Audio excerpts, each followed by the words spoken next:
அவர்கள் கேட்ட கேள்வி, எதற்காக இன்றைக்கு குறிப்பாக மே மாதத்தில் எந்த பிரச்சனையுமே நடக்கலையே ஆர்ப்பாட்டம் நடத்துறீங்க என்ற கேள்வியை முன்வைத்தார்கள். என்ன பிரச்சனையும் நடக்கல என்று சொல்லக்கூடிய அளவிற்கு அவர்கள் சமூகத்திலிருந்து தள்ளி நிற்கிறார்கள். எவ்வளவு பிரச்சனைகள் நடந்து கொண்டிருக்கிறது என்பதை 24 மணி நேரமும் சிந்திக்கக்கூடிய தலைவராக தமிழர் தலைவர் ஆசிரியர் அவர்கள் இருக்கக்கூடிய காரணத்தினால் இந்த ஆர்ப்பாட்டத்தை நடத்தி கொண்டிருக்கிறோம். எப்படி ஆசிரியர் சிந்தித்திருக்கிறார் என்பதை தாண்டி இங்கு வருகை தந்திருக்கக்கூடிய அனைவரும் அந்த செய்தியை தெரிந்து கொள்வதற்காக ஒரு 3 எடுத்துக்காட்டுகளை மட்டும் சொல்ல நினைக்கிறேன். முதல் விஷயம், ரிசல்ட் வந்தது 10வது 12வதுக்கு. இந்த 12ஆம் வகுப்பு ரிசல்ட் வந்த உடனே எந்த வருடமும் இல்லாத அளவிற்கு இந்த வருடத்தினுடைய கூடுதல் சிறப்பு, அதிக அளவில் தேர்ச்சி என்பதையெல்லாம் செய்தியாளர்கள் செய்தித்தாள்களில் தொடர்ந்து போட்டுக்கிட்டே இருந்தாங்க. அப்ப ஒரு செய்தி வருது, வரலாற்று சாதனையாக செஞ்சியை சார்ந்த அரசு பெண்கள் மேல்நிலை பள்ளியில் 167 மாணவிகள் வேதியியல் என்று சொல்லக்கூடிய கெமிஸ்ட்ரி பாடத்துல 100க்கு 100 மதிப்பெண் எடுத்திருக்காங்க. இத கேட்ட உடனே ஏதோ நம்ம வீட்டு பிள்ளை எடுத்த மாதிரி நம்ம அறியாமல் எல்லாம் கை தட்டுறோம். ஆனா இன்னொரு குரூப்ல ட்விட்டர் எக்ஸ் தளத்துல வெளிப்படையாக இதில் நாம் மறைத்து பேச வேண்டியதற்கு அவசியம் இல்லை, எனவே நான் பெயரையே சொல்லுகிறேன். பிஜேபியின் மாநில பொறுப்பாளர் நாராயணன் திருப்பதி ஐயா அவங்கெல்லாம் எப்படி செல்லமா அழைப்பாங்கன்னு சொல்றாரு. ஆனால் நான் நாகரிகம் கருதி அவருடைய பெயரை சொல்லுகிறேன். திரு நாராயணன் திருப்பதி அவர்கள் ஒரு சந்தேகத்தை எழுப்பினார். அந்த சந்தேகத்தை பார்க்கிற போது பொதுமக்களுக்கு ஆமா சரிதானே, எவ்வளவு அறிவாளியா நம்ம புள்ள பேசுது அப்படின்ற மாதிரி இருந்திருக்கும். அவர் என்ன கேட்டாருன்னா, எல்லா டீட்டெயிலையும் போட்டுட்டு, இது எனக்கு வியப்பையும் அதிர்ச்சியையும் அளிக்கிறது, உங்களுக்கு வியப்பையும் அதிர்ச்சியும் அளித்தது சரிதான். ஏன் உங்களுக்கு வியப்பையும் அதிர்ச்சியும் அளித்ததுன்னு சொன்னா, இங்கு இளைஞரணியும் மாணவர் கழகமும் ஆர்ப்பாட்டத்தில் இருக்கிறார்கள், மகளிர் அணிக்கும் மகளிர் பாசறைக்கும் என்ன வேலை அப்படின்னு நம்ம நினைச்சோம்னா, ஆண்கள் சூத்திரர்கள் படிக்க கூடாது என்பதை தாண்டி பொம்பளை பிள்ளைய படிக்கவே வச்சிடாதரான்னு சொன்ன ஊர்ல 167 பெண் பிள்ளைகள் வேதியியல் பாடத்துல 100க்கு 100 எடுக்குதுன்னா அதனால்தான் இதை பெரியார் மண் என்று சொல்லுகிறோம். அப்ப நாங்க எடுக்கிறப்ப உங்களுக்கு வியப்பளிப்பதில் ஆச்சரியம் இல்லை. உங்களுக்கு அதை செக் பண்ணணுமா? அவருக்கு நெஞ்சே வலிக்குதான் தமிழ்நாட்டினுடைய கல்வி முறையை பார்த்து.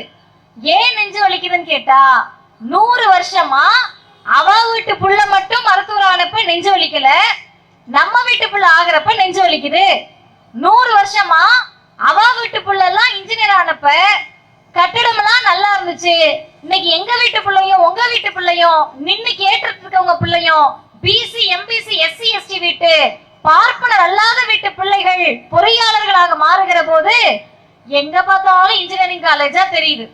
அதே போல அவங்க மட்டும் பல்ல புடிங்கிட்டு இருந்தப்ப நல்ல டென்டிஸ்டா இருந்தாங்க, இன்னைக்கு நம்ம பிள்ளைங்க எல்லாம் பல் மருத்துவர் ஆன உடனே வீதிக்கு வீதி பல் டாக்டராம். ஏதோ இவங்க சொந்த காசுல பல் மருத்துவமனை வச்சு கொடுத்த அளவிற்கு பார்ப்பனர்களுக்கு வயிற்றெரிச்சலாக இருக்கிறது என்று சொன்னால், உன் வீட்டு பிள்ளை எல்லாம் படிக்கிறப்ப தரமாக இருந்த கல்வி எங்க வீட்டு பிள்ளை படிக்கிறப்ப எப்படி தரமற்றதாக மாறும் என்ற கேள்வியை முதலில் தமிழ்நாட்டில் எழுப்பிய தலைவர் பகுத்தறிவு பகலவன் தந்தை பெரியார் தான். ஐயா தான் கேட்டாரு, ஏங்க உங்க வீட்டு பிள்ளை காலேஜுக்கும் ஸ்கூலுக்கும் போறப்ப என்ன எஜுகேஷன் சிஸ்டம் இருந்துச்சோ அதானே இப்பயும் இருக்கு, உங்க வீட்டு பிள்ளைங்க பாடம் கேட்கிற போது என்ன விதமான கல்வி முறை இருந்துச்சோ அதானே இப்பயும் இருக்கு. நீங்க படிக்கிறப்பையும் தலைமை ஆசிரியர்கள் இருந்தாங்க, ஆசிரியர்கள் இருந்தாங்க, பரீட்சை நடந்துச்சு, செனட் உறுப்பினர்கள் இருந்தாங்க. ஐயா அந்த வார்த்தையவே பயன்படுத்துறாரு, அதானே இப்பயும் இருக்கு.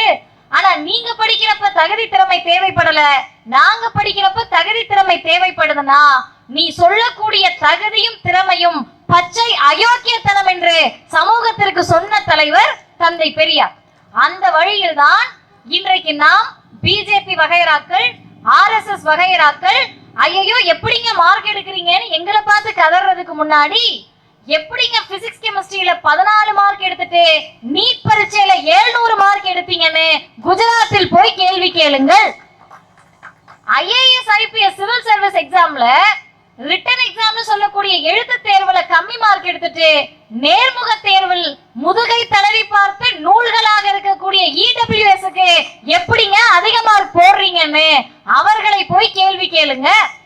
இந்த கேள்வி எதையும் கேட்காமல் நம் பிள்ளைங்க நம்ம வீட்டு பெற்றோர்கள் கேட்கிறாங்க. சரிதானுங்க, எப்படிங்க 100க்கு 100 எடுப்பாங்க? எப்படி எடுப்பாங்கன்னு கேட்டா, ஒரு காலத்துல பள்ளிக்கூடத்தை பார்த்து பயந்து ஓடின பிள்ளைங்களை நீ பள்ளிக்கூடத்தை பார்த்து பயப்படாத, இங்கு இருப்பவர்கள் எல்லாம் ஆசிரியர்கள் என்பதை தாண்டி உங்கள் நலன் விரும்பிகள் என்று 50 ஆண்டு காலத்தில் திராவிடர் இயக்கம் இந்த மண்ணில் விதைத்த விதை பிள்ளைங்க படிக்கிறதுக்காக ஓடி வராங்க. இது முதல் செய்தி. இரண்டாவது, இன்றைக்கு காலை 10வது தேர்வு முடிவுகளை பார்த்து அரசு பள்ளியினுடைய ஒரு ஆசிரியர் ஒரு செய்தியை Facebookல போட்டிருந்தாங்க. நம் தோழர்கள் நிறைய பேர் பார்த்திருப்பீங்க. பார்க்காதவர்களுக்காக சொல்லுகிறேன். மலைவாழ் பகுதியில் ஜவ்வாது மலையில் இருக்கக்கூடிய அரசு பள்ளி, அதில் படிக்கக்கூடிய ஒரு மலைவாழ் குழந்தை, அந்த பாப்பா 10வதுல தேர்ச்சி பெறாங்க. அது செய்தி இல்ல. அந்த குழந்தை சின்ன வயசுல இருந்து ஸ்கூலுக்கு வர மாட்டேன்னு அடம் பிடிச்சு அந்த பிள்ளைய போய் புள்ள பிடிச்சிட்டு வர மாதிரி இவங்க ஒரு இடத்துக்கா பிடிச்சிட்டு வந்திருக்காங்க. 3வதுல இருந்து இந்த போராட்டம் தொடருது. ஒரு கட்டத்துல அந்த பொண்ணு என்ன பண்ணுதுன்னா, ஸ்கூலுக்கு வர ஆசைப்பட்டு இந்த ஆசிரியருக்காக ஸ்கூலுக்கு வருது. ஆனா 9வது வந்த உடனேயே ஐயோ அடுத்த வருஷம் பொது தேர்வு இருக்கு, நம்மளால 10th பாஸ் பண்ண முடியாது அப்படின்னு சொல்லிட்டு பயந்துகிட்டு ஸ்கூலுக்கு வர மாட்டேன்னு சொல்லுது. இப்ப ஆரிய பார்ப்பனர்கள் நம்மளை பார்த்து என்ன கேட்பாங்கன்னா, ஸ்கூலை பார்த்து பயப்படுறவங்கெல்லாம் எதுக்குங்க பள்ளிக்கூடம்னு கேட்பாங்க. உங்களுக்கு பிரச்சனை இல்லை சார், நீங்க எல்லாரும் ஃபாரின்ல போய் சிட்டிசன்ஷிப் வாங்கிட்டு ஜூம் கால்லையும் ஸ்கைப்லையும் செய்திகள்ல உட்கார்ந்துட்டு பேசிக்கிட்டு இருக்கீங்க. ஆனா எங்க பிள்ளைங்க நிலைமை அது கிடையாது. அப்பா அம்மா வருஷத்துக்கு 4 மாசம் கர்நாடகாவுக்கு வேலைக்கு போயிடுவாங்களாம். கிடைக்கிற வேலையை பார்க்கறதுக்கு 4 மாசம் போயிடுவாங்களாம். இந்த பிள்ளைங்க ஸ்கூலுக்கு ஒழுங்கா வர முடியாது.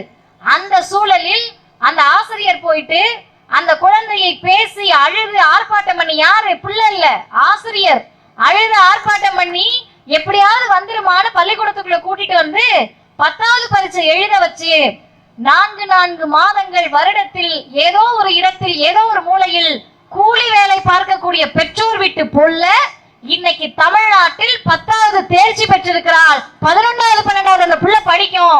அந்த பிள்ளையும் வேதியியல் பாடத்தில் 100க்கு 100 எடுத்து நாராயணன்களுடைய வயிற்றில் எரிச்சலை கிளப்பும்.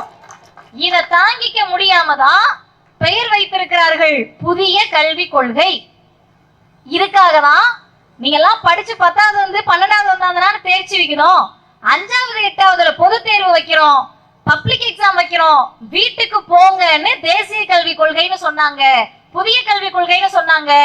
இந்திய வரலாற்றில் ஒரு தலைவர் தான் செய்தி வந்த முதல் நாளே சொன்னார், இது புதுசு கிடையாது, அதர பழசு, ராஜகோபாலாச்சாரியார் கொண்டு வந்த குலக்கல்வி திட்டம் தான் சொன்ன தலைவர் திராவிடர் கழகத்தின் தலைவர் தமிழர் தலைவர் ஆசிரியர் அவர்கள்.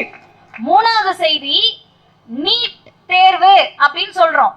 அது தேர்வு கிடையாது, அது மோசடி, அப்பட்டமான சூதாட்டம்.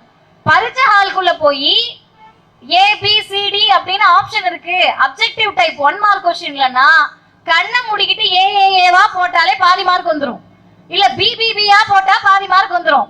இப்படி மார்க் போட்டு கூட நீ பரீட்சையில தேர்வாகலாம்னு சொல்லி கோச்சிங் சென்டரை வைத்து பிள்ளைகளை வைத்து சூதாட்டம் நடத்துகிற போது ஒரு தலைவர் இதை எப்போது எச்சரித்தார் என்று சொன்னார், தேர்வு வந்த பிறகு அல்ல, அனிதாவின் மரணத்திற்கு பிறகு அல்ல, தேர்வு வருவதற்கு முன்பே, நம்முடைய அருமை செல்வம் அனிதாவின் மறைவுக்கு முன்பே எங்களை போன்றவர்களை, அண்ணன் பிரின்ஸ் போன்றவர்கள், அக்கா மணியம்மை போன்றவர்கள், இங்கே தொண்டரம் போன்றவர்கள், எங்களை போன்ற இளைஞர்களை எல்லாம் 2017லேயே கிராமம் கிராமமாக வீதி வீதியாக தமிழ்நாடு முழுவதும் பிரச்சாரத்திற்கு அனுப்பி வைத்த இயக்கம் திராவிடர் கழகம், தலைவர் ஆசிரியர் அவர்கள்.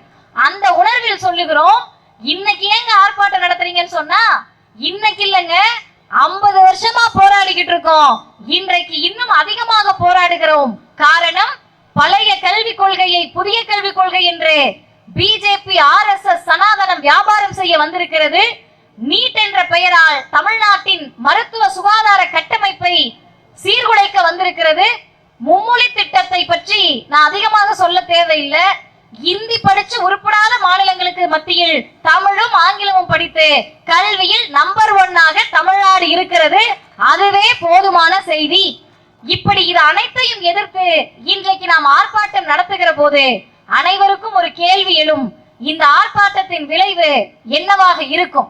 இந்த ஆர்ப்பாட்டத்தின் விளைவு என்னவாக இருக்கும் என்று சொன்னால், தோற்கடிக்கவே முடியாதவர் எம்ஜிஆர் என்ற பெயரை 9,000 ரூபாய் உச்சவரம்பு ஆணையை பொருளாதார இடஒதுக்கீடை கொண்டு வந்த போது தோற்கடித்த இயக்கம் திராவிடர் கழகம், கருப்பு சட்டை ஆசிரியர் அவர்கள்.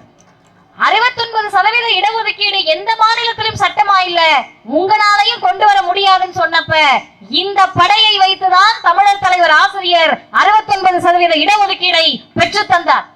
உங்களால என்னங்க பண்ண முடியும்? இளைஞர்களும் மாணவர்களும் கருப்பு சட்டையை ஆர்ப்பாட்டம் நடத்தினீங்கன்னா நீட்டை ஒழிக்க முடியுமா என்று கேட்டால், 21 வருடங்கள் இருந்த நுழைவுத் தேர்வை விரட்டி அடித்த இயக்கம் திராவிடர் இயக்கம், தமிழ்நாடு திராவிடர் கழகம். அந்த உணர்வோடு சொல்லுகிறோம், தமிழ்நாட்டில் படிக்கக்கூடிய ஒவ்வொரு பிள்ளைகளும், இங்க எங்களுடைய சின்ன பிள்ளைங்க எல்லாம் உட்கார்ந்து இருக்காங்க, கை குழந்தைகளோட ஆர்ப்பாட்டத்துக்கு வந்திருக்காங்க. கை குழந்தைகளோட ஆர்ப்பாட்டத்திற்கு வந்திருக்கக்கூடிய அர்த்தம் என்னன்னு சொன்னா, நாங்கெல்லாம் இப்படி குழந்தையா இருக்கப்ப எங்க அப்பா அம்மாரும் எங்க அம்மா அம்மாரும் கூட்டிட்டு வந்ததுனாலதான் இன்றைக்கு மதிவதனி போன்றவர்கள், நர்மதா போன்றவர்கள் படித்திருக்கிறோம், பட்டம் பெற்றிருக்கிறோம். இந்த இயக்கத்தில் நின்று கொண்டு, இந்த மேடையில் நின்று கொண்டு இளைஞர்களும் மகளிரும் உரத்த குரலில் சொல்லுகிறார்கள், பிஜேபி, RSS, சனாதனம் இந்துத்துவ கொள்கையை புதிய கல்விக் கொள்கை என்று கொண்டு வந்தாலும் சரி, நீட் என்று கொண்டு வந்தாலும் சரி, மும்மொழி திட்டம் என்று கொண்டு வந்தாலும் சரி, இந்த படை அதை விரட்டி அடிக்கின்ற வரை தமிழர் தலைவர் ஆசிரியர் தலைமையிலே போராடும் என்று சொல்லி முடிக்கிறேன். வாய்ப்புக்கு நன்றி, வணக்கம்.